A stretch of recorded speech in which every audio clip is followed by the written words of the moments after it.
And the third part of it, if you know, most businesses in Nigeria have to do with issues around collateral, how do you secure your loans. So the third part of our mandate is also provide partial credit guarantees to financial institutions so that they are incentivized to be able to lend to micro, small, and medium enterprises. In that area, we have a subsidiary called Impact Credit Guarantee that has done over 300 billion in the last 3 years in terms of providing credit guarantees to financial institutions to be able to lend to them. So these are all the things we are doing in different segments of our mandate, and I will take on that to continue. Thank you. Thank you, Tony. That's quite impressive, and we'll come back to that and ask a bit more questions. So over to you, Jane. We're talking about businesses now. We're talking about small and medium businesses, but we're also talking about the bigger businesses. And every small business, every small or medium business wants to grow into that big business. And what we find is one of the things that will make it easy to pivot from the small and medium business into the big business is technology. You want to grow, you must be looking towards being a tech-enabled business in some aspect or the other, whether it's your supply chain or your customer service, whatever it is, but you must be looking to incorporate technology to improve your efficiency and also help you scale up. Now, with the work you do at, is it NIGCOMSAT? NIGCOMSAT, thank you. I've been battling with that word, that acronym in my head.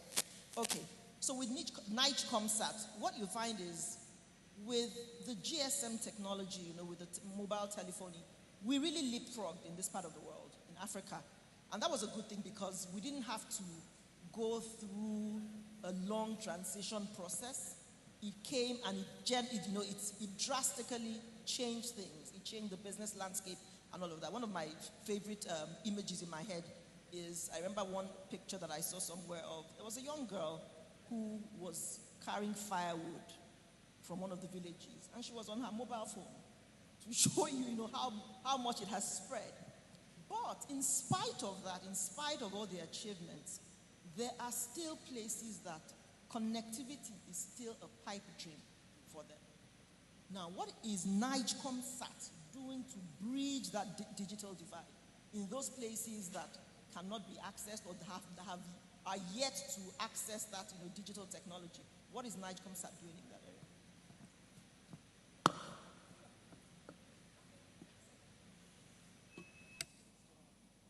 Can you hear me? Can you guys hear? Okay, great.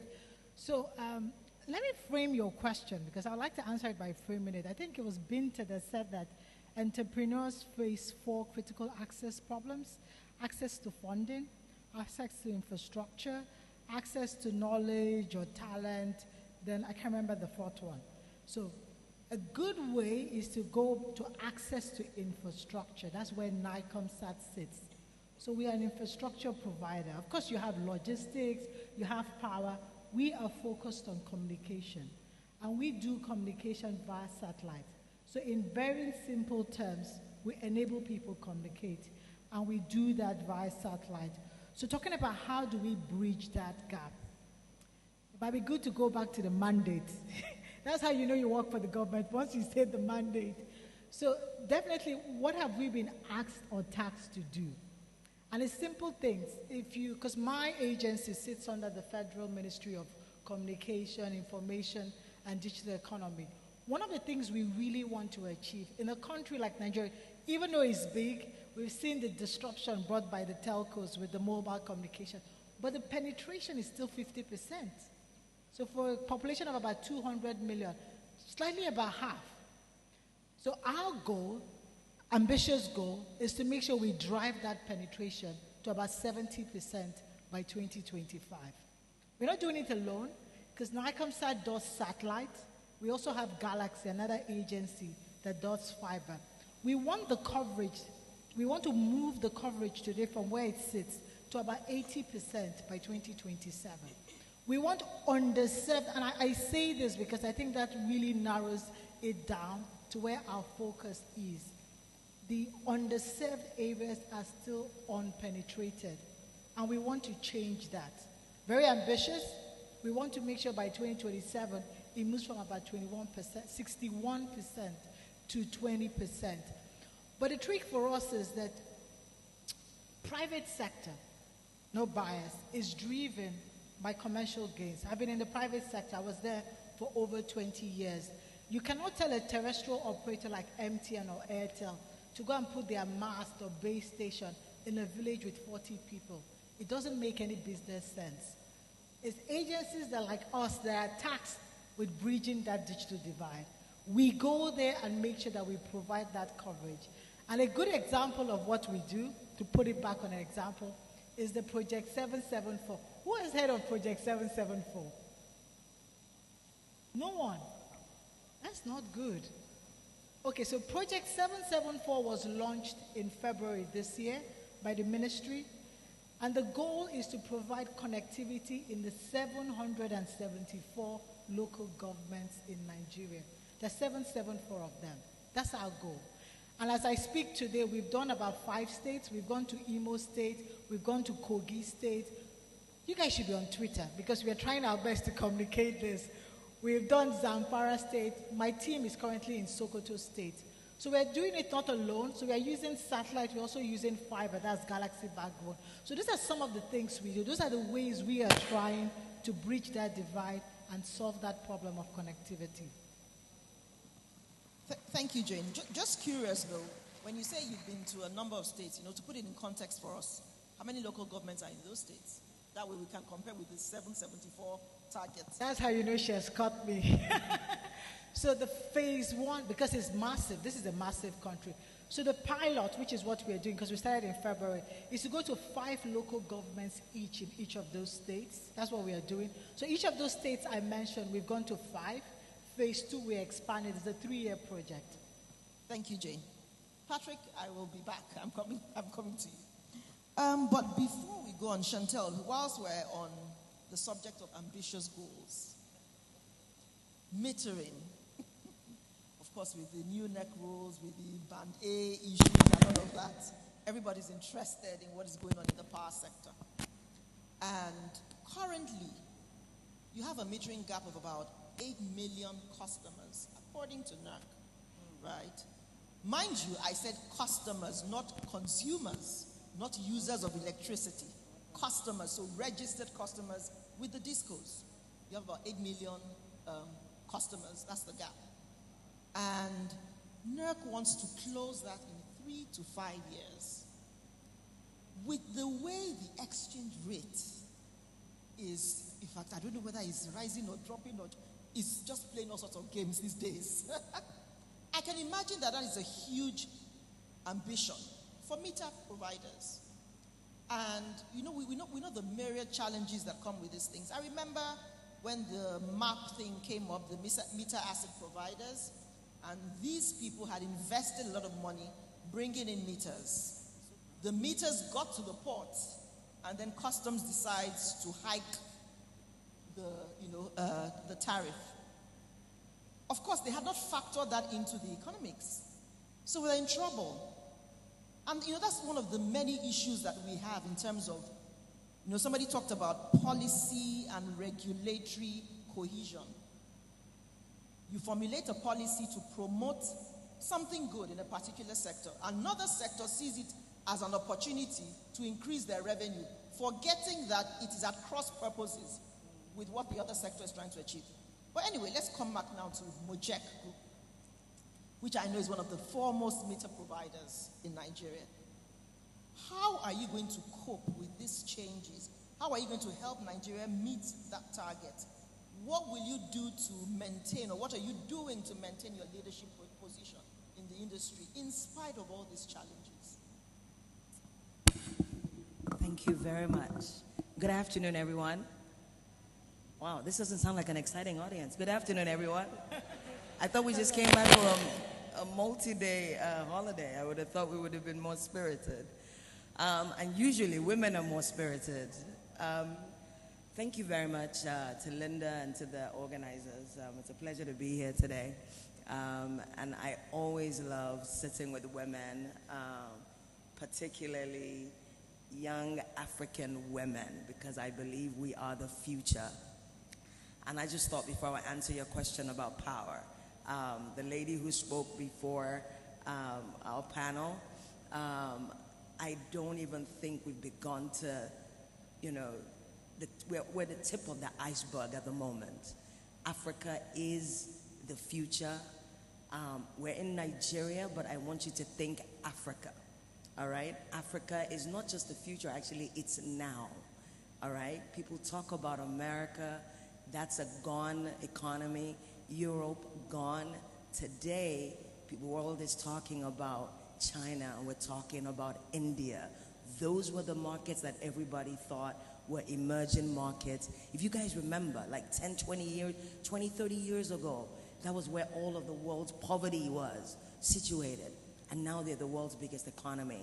So imagine the story that will be told in the next 20 years. Well, in the next 10, 20 years, right? As NIGECOMSAT and companies like ours and others begin to invest in infrastructure and begin to actually utilize this potential that we've been talking about, the potential that Africa has laid dormant for years, right? But more importantly, I'm very excited about the role that women will play in telling that story, in changing that trajectory, right, of the African story. So back to what we've done, as Mojek. We came into the market, or let me say specifically me, I inherited the company. I came into the market just at the cusp of privatization. And at the cusp of privatization, so when you talk about the numbers, as moderator, when we talk about 8 million metering gap, Nigeria had a much bigger metering gap at the time. So at the time of privatization, right, there were 4 out of 5 Nigerians did not have electricity meters. So that means 80% of the market didn't have meters. So how do we collect, or better still, with all the monies that are invested in generation and the billions and billions of dollars, everything from the gas supplier to the GenCo, to transmission, to distribution, everything is collected at the point of that meter, right? So we saw, as a company, an immediate gap. And I think this probably just speaks to, because I see that we're talking about opportunities and things like that. It speaks to understanding how to look at a market. So I don't go, or we don't go as a company into any market without first of all saying, what is the problem we're trying to solve here? What is the size of that market, or the size of that problem that we, would also like to solve? So meaning if we were trying to solve something in tourism, or better still like we're doing in power. So Mojek is known for meters, but we're not just a metering company, right? Today when you're talking about electricity tariff and the hikes in tariff, right? We actually have a fundamental energy poverty problem. We have an energy security problem as a country also. That, ladies and gentlemen, and particularly for the women in the room, is an opportunity for you to say, you know what, how do I begin to play in helping to solve that problem? Because the money we're looking for is in the problem that we're solving, right? And so for us as a company, as I said, 4 out of 5 Nigerians didn't have electricity meters. So that means around the north, south, east, and west of Nigeria, there were just no meters.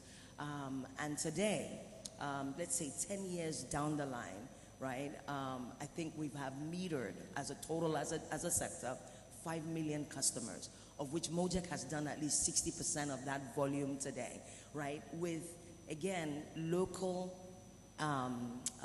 equipment and local, of course, employment, right? So by the grace of God, we are the largest, manufacturer of smart meters, bar none, in not just West Africa, but, in sub-Saharan Africa, right?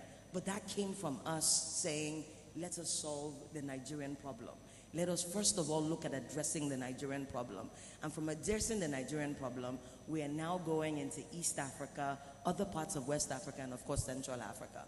But as you mentioned, how do we close that 8 million metering gap, or the additional?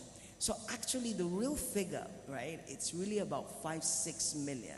We're making provision for the fact that, as you know, there are new entrants into the market, right, new real estate development, and then there's also replacement of legacy meters, right? So when we now bundle all of that together, what we really need to do is, what that also does is, that's going to create opportunities for investment as well as opportunities for job creation, right? So if I could quickly break that down for you all real quick. the metering ecosystem of the power sector is actually a value chain. So you can come in either at the point of manufacturing, which for us as a company, right, we have various subsidiaries within that value chain. So you can manufacture the meters. You can be the company that goes as a distributor, for example. Today with the Electricity Act, states and things have been opened up. So now states can now also generate their power. Anytime anything is being generated, whether it's oil, water, power, any infrastructure, you're going to need what? A meter to calibrate what has been, of course, generated and consumed, and then, of course, pay for it. So it's not just, so metering is not just for electricity, right? It's also water and a bunch of other things. But I think for me, the real subject here is that as a sector and as a market, and I just really want to just put this in terms of feminine power, right? 10 years down the line, not only are we the largest manufacturer, on the continent, but year on year, we literally have led the market. And I think you mentioned, market leadership. But that is also because we look at the market very strategically. So we're constantly thinking about innovative ways. So we're not thinking about how, does the customer come to us. We actually have something called a mobile map, which means we go and storm areas. I mean, there are places where people have not seen a meter. So across the country, whether it's JOS, I mean, literally we're in all the utilities in Nigeria today. And as you know, many of the utilities, of course, and we, of course, lead many of those markets in those utilities, and they cross over 2 or 3, 4 states, right? But for us to close the gap, I know I'm gonna hand the mic over right quick. To close the gap, what we simply need, honestly, is just funding, right? For us to be able to get the funding. And I can safely say that there's a new presidential metering initiative, right? Alongside, a multiplicity of other things that are going to go on for us to be able to close it. So we're raising the funds as a government, all right? We're raising the money, and we should be able to close it out in the next 2-3 years, right? But I want us as Nigerians to know that the only reason why we don't have power today as a country is because for some reason people tend to think that, electricity is free. It is extremely expensive to generate and extremely expensive to transmit. And up until recent development, you could not store electricity, right? So the development of batteries and containerized solutions enables us to be able to store it. So as it's generated, it needs to be transmitted, distributed, and consumed and billed immediately. Otherwise, again, this is what then leads to the losses that we all talk about, etc., right? But as I said before, today we are now able to store that. I could talk forever about dimensioning, the opportunities in the power sector, and I really would love to talk some more about it with what's happened, with the. We will come back to you, Chantel. Definitely, you'll have the opportunity to talk a bit more about that. Okay, so coming to you, Patrick.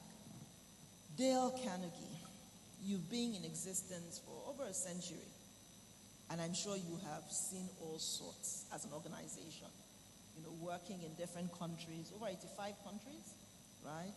Working in different countries and, offering services, training and all that to businesses.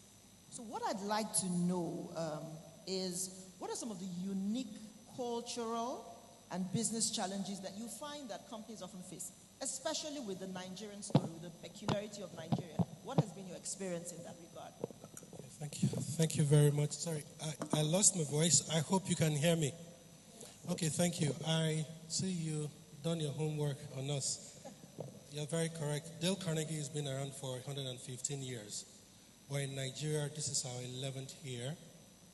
Many people in the room may not have heard about us because we work more with the bigger firms.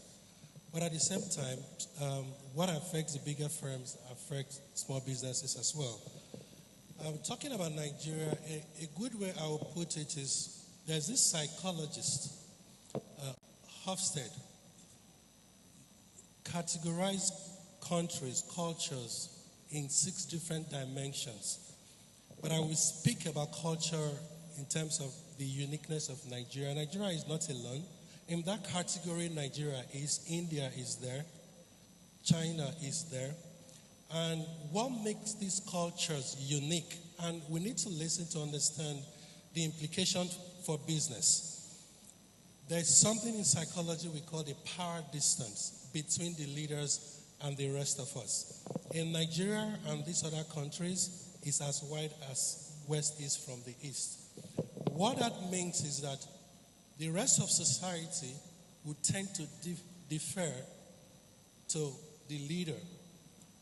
And the danger is, it's not all bad, but the danger in that is that if anything is going wrong, nobody might tell the leader. And that explains to a large extent why we may be where we are. And it starts right from home, where the kids at home can't even, I don't want to use the word challenge, but they can't speak up and tell their parents certain things because they know the dad in the house may not want to hear it. One of the ways I have done that in my home, for example, is to tell my children, please be free to speak your mind, but do that respectfully. I'm still your dad. The whole idea is that in a place like Nigeria, that's the sort of culture we have. That distance is there. The other culture speaks to some of the things I've heard today. The society is masculine, built for the men, whether we like it or not. I'm not saying it's wrong. That's what we inherited, and that's what we are trying to change because we are seeing the negative part of it at home, in society, in the workplace. The other dimension also, that's the masculinity of society.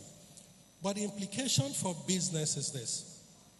When you have a situation where we operate the kind of culture we have in Nigeria, innovation won't thrive here. You know why? Innovation will thrive in an atmosphere where we level the playing field in the office, where everyone is able to speak up. You have an idea, you speak your mind, because there's trust that nobody will persecute me or penalize me for saying my mind. When people are shut down, then they start speaking. We may not understand how much of money we're losing because of this one cultural attribute. But let me tell us what happened. I was a little kid, maybe about 14 years, if I remember, in 1986. For a period of years, NASA had worked so assiduously to take a shuttle into space, the Challenger. And for the first time in the history of NASA, they had two civilians on board, a school teacher. I can't remember the profession of the second civilian. It lasted only 72 seconds that they blasted that the Challenger shuttle into space, and it broke and it scattered. What happened here? In the end, I will tell us what happened. I won't bore us with the details in terms of the engineering stuff that went wrong, but in summary, if you see how NASA is set up, it's a command and change system, like a military setup. So where you had a situation where there are some younger engineers on the team realized something was at fault, something was not quite right with that expedition, they couldn't speak up because they knew the leaders wouldn't listen. They had their reservation as also not only about the craft itself. They also had reservation about the time of the year, the weather, that expedition was going to happen. But nobody listened, and they didn't push it further. 76 seconds, and that was the end. America lost $3 billion. I repeat, $3 billion, 11 lives, and a whole nation was put to shame because they had leaders who didn't create a kind of culture that will allow people to speak up. Now, we may not be working in organizations where our lives are endangered, maybe like the aircraft, aviation industry, or nuclear power plants.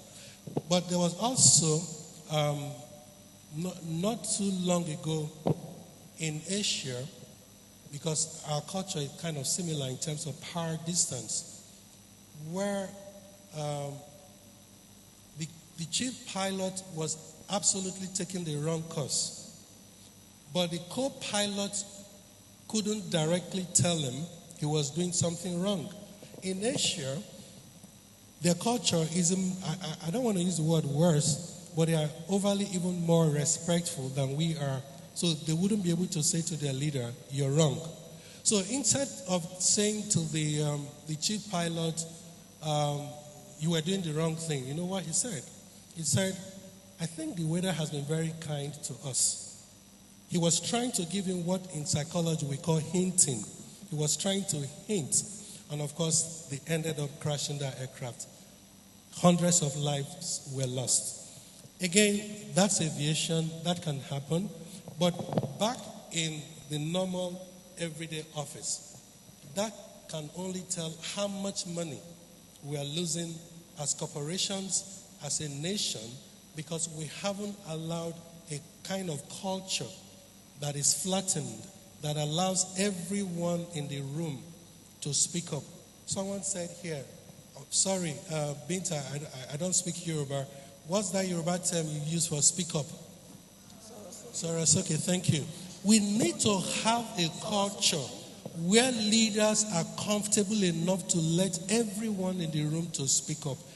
It may not be the most comfortable thing to do, but it's going to be the most productive thing we will ever do to the Nigerian culture when we allow everybody to speak. Like you said, we have been in different cultures around the globe. I have seen it all, and I can tell you the amount of unproductivity that happens simply because of this one cultural trait. If only we can put it to Naira terms, I'm sure we will not waste any time to begin to change things. Thank you. Thank you so much, Patrick. I couldn't agree more. And, coming over to you now, Yan, something that anyone who's, familiar with the travel industry will probably be familiar with the Amadeus platform. And I understand that even came about as an alternative and as a solution in Europe for the Sabre technology in the US. And it takes a certain type of mindset to be able to disrupt a sector or a market. And so, Yan, I would like to hear from you, on in this regard. Like, there are so many risks that come with it, right? How do you manage those kind of risks that are associated with growth initiatives, whether it's expansion into new markets or innovating new products? How do you deal with such things? Because obviously, Amadeus did something right. So can you share that with us? Yes. Thank you. I don't think I can teach Nigerians how to deal with risk, because I think we are dealing with risk on a daily basis, and the environment is very challenging, and we are used to deal with external factors that can impact our business on day to day. We can take the COVID, for example. We can take the fact that 1 year ago we did not have cash to pay for our business. We can take that some months ago we did have Forex. So we are used to deal with this risk and challenging environment in Nigeria. Which bring, why are we successful is because it brings us to be more agile, to be more ready for any circumstance, to audit our environment, and to be ready for any option or opportunities that can come. And that makes us more successful, I think, as Amadeus as a company, but also I think as Nigerians. That makes you very agile and opportunistic in many ways. So that's a clear point. Something very important we need to stay awake, and it has been mentioned before, education. Education is key.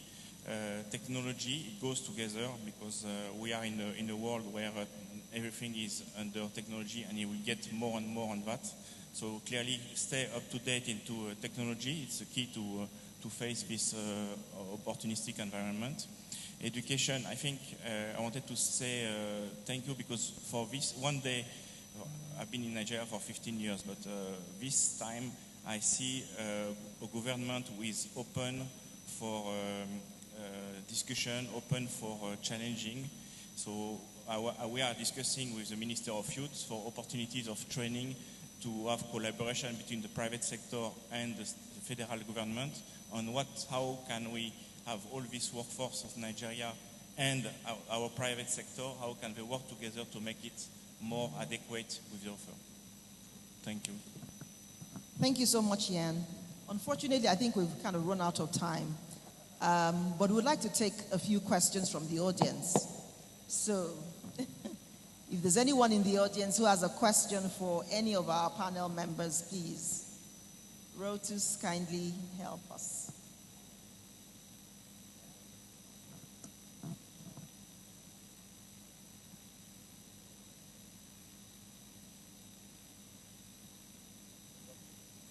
Rotus, there's somebody here in front who has a question.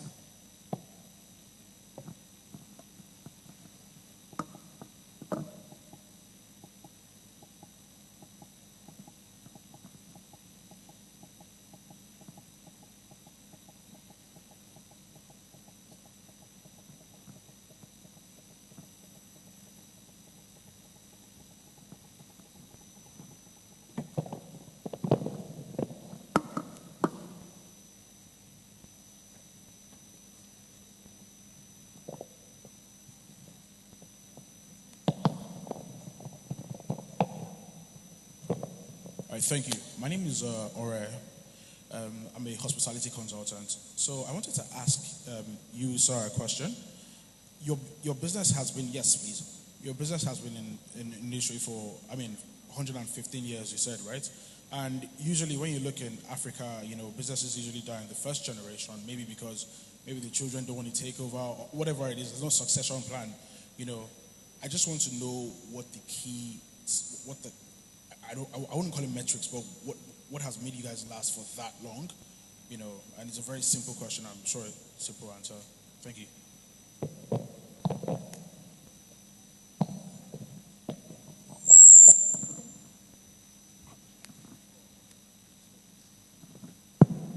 Okay, it's ironic that the founder died young. The doctor is still alive, but she's not in the business.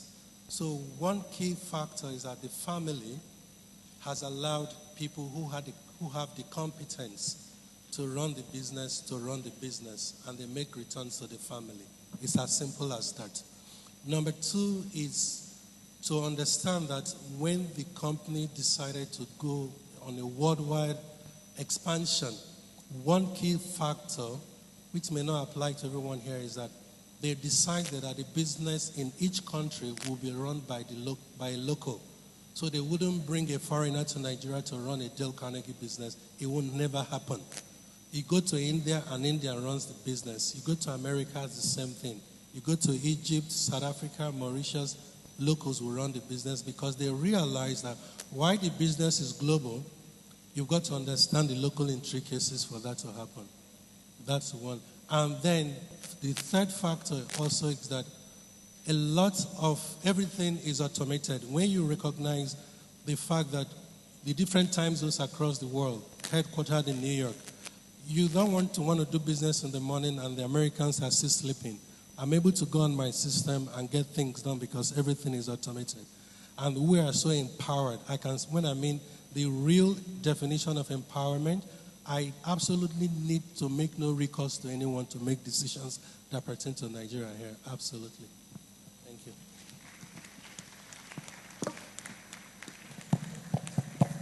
Okay, we have one more question. I believe this question is for Chantel Abdul at Moja. Go ahead and ask your question.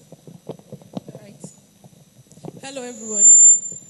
My name is Ruth Ede, and I have a question around metering, especially for young businesses that want to do well, because power is actually expensive, just like you said. It's not supposed to be cheap.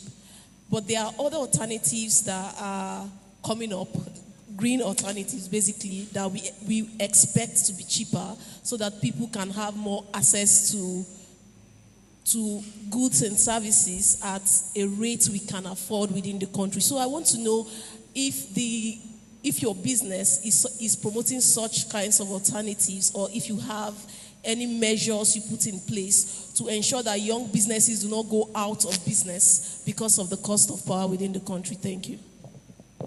And I actually want to jump on that. I'm using hosting privilege here. If you could clear something else for everyone here. Are meters manufactured in Nigeria or assembled?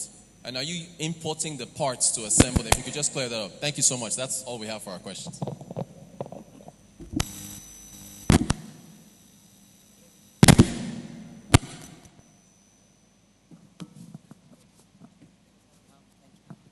Thank you for that. So I think I'll take the last question first because it's just a lot easier.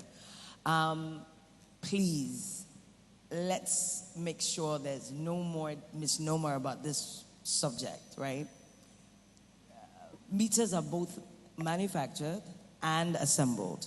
So there's probably about maybe 50 players in the market today who actually assemble meters, right? Of that 50, it's probably about 10% who actually manufacture. So manufacturing is I can design the brain of a meter. There's something called a PCB, right? Where the microchip, so you need a robotic that pretty much will put the microchip and help you with your design so you have a unique design. Now, when you talked about the importation, and this brings me to something I could talk about all day long. I am a big believer that everything that we consume as Nigerians or as Africans, we should be producing, period, bar none, right? The issue and the reason why we have to depend on importation is because even as little as batteries, we do not have, battery factories. Now we have cables, so there's only so much we can source in country, right, to be able to use as part of our manufacturing input, right? So everything from whether it's the microchip or the now I'm running out of, but everything that goes into our meters, unfortunately, we have to import every single one of those parts. Except we actually, as a company, we have a plastics manufacturing. So there's a big part of the meter itself, right? So the casing, the outer casing, a lot of inner parts of it, we actually, manufacture from raw materials. So we import, again, the raw material from Saudi Arabia and Europe. Although now with the advent of the Dangote factory, and unfortunately Eleme is not able to provide some of the materials that we need again for that. But I will say that the truth is that about 30-40% of what we use as our manufacturing inputs are sourced locally. And we are working as a company and also as a government. And I speak, as a government because I also serve as a capacity on the board of the, MOFI, which is the Ministry of Finance Incorporated. And I know this is one of the things that I'm ensuring that, while sitting in this capacity and of course working for Nigerians, that we need to do a lot more backward integration, right? We need to, but in order to do that, so look at this 8 million gap we're talking about, for example, right? As much as possible, all of those inputs that goes into those, whether it's 8 million or even 10 million, and also our potential for export, right? Because what is true in Nigeria is true for many other African countries, right? Nigeria should be the hub, right, for not West Africa, Africa, period. You're the largest economy on the continent. You're the largest, in terms of population, right? And if anything, they say Nigeria never carry last in anything, right? So ideally, we ought to be the ones, if anything, not just, for our own consumption, but also for exports, period, in all other African countries, right? So I hope that answers your question, Mr. Host. And the lady who asked the question about innovative, maybe green options, that is so near and dear to my heart. I think 10 years ago, I had been dreaming about a greener Nigeria long before it is now needed. And I think for those of us who are visionary and we think about the future before the future happens, right, you're usually well ahead of the curve. So we do have a subsidiary company, and the same thing we're doing in metering, we expect to do in that green innovation that you're talking about, so that you may not need a meter after all. A lot of people are going off grid. You're able to go off grid today. How many of you see the heat in the country today? I'm wondering, why, God, why is it so hot in this country? But more importantly, I think what we can do is harness that power of the sun that we have consistently, constantly, right? So as a company, we have a subsidiary that will enable, but again, I know when I say we have, now, because of my official capacity, right, I have, of course, relinquished my position, but I can talk about this company and, of course, many others who are doing similar, right? So we can make up for what is known as energy poverty, right? Energy poverty is, the fact that we have this dilapidated, 1 minute is on, next minute it's off, 1 minute it's on. So half of Nigeria today, population-wise, right, does not have access to electricity. And then those who are on the grid do not have consistent, reliable power, right? So as she mentioned, we're absolutely able to use the power of the sun and batteries and inverters, right? Mojek, as a company, is looking to use of the over 3 million homes that it's in. How do we provide access to financing, right? So hopefully Mr. DBN will be able to help us with this, right? How do we provide access to financing? And I see potential collaboration even with NIGECOMSAT as to how to ensure, because every meter has a communication modem in it, right, that enables us to even be able to provide, right, IT infrastructure in many of these homes.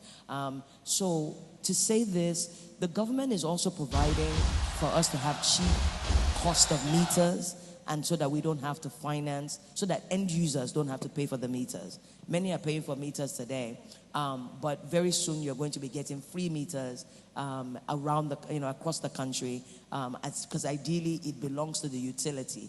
It's pretty much the POS of the sector, and the utility really should be the one paying for it. Thank you. Thank you, Chantal. And that brings us to the end of this session.